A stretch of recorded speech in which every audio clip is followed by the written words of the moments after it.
उद्धवजींचे नेते कोण? राहुल गांधी. काँग्रेसचे नेते कोण? राहुल गांधी. आमचे नेते कोण? मोदीजी. शिंदे साहेबांचे नेते कोण? मोदीजी. अजितदादांचे नेते कोण? मोदीजी. आमची अशी ट्रेन आहे, ज्या ट्रेनला मोदीजींचं इंजिन आहे आणि त्याला आम्ही सगळ्या बोग्या लावल्या आणि आम्ही सगळे आपली ताकद घेऊन त्यात बसलोय. आमच्या ट्रेनमध्ये सामान्य माणसाला बसायची जागा आहे. आमच्या ट्रेनमध्ये सामान्य माणसाला बसायची जागा आहे.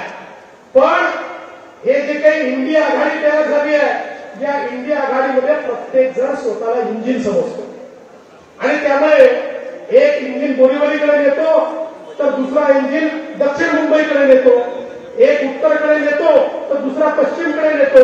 त्यामुळे ट्रेन कुठे हलतच नाही आणि इंजिन हे किती पॉवरफुल असलं तरी त्याच्यामध्ये बसायला फक्त ड्रायव्हरला जागा असते, बाकी अन्य कोणाला जागा नसते. आमचं असं नाही. आम्ही सगळे मोदीजींच्या नेतृत्वात या ठिकाणी काम करतो आहोत. मोदीजींच्या नेतृत्वामध्ये आमची ट्रेन ही मोदीजींचं इंजिन आहे. आमच्या बोग्यांमध्ये प्रत्येक व्यक्तीला बसण्याची जागा आहे. समाजाच्या प्रत्येक व्यक्तीला घेऊन ही विकासाची ट्रेन घेऊन आम्ही जाणार आहोत. आणि म्हणून मुंबईकरांनी विचार करायचा आहे, मोदीजींच्या ट्रेनमध्ये बसायचं का राहुल गांधीचं न चालणारं इंजिन.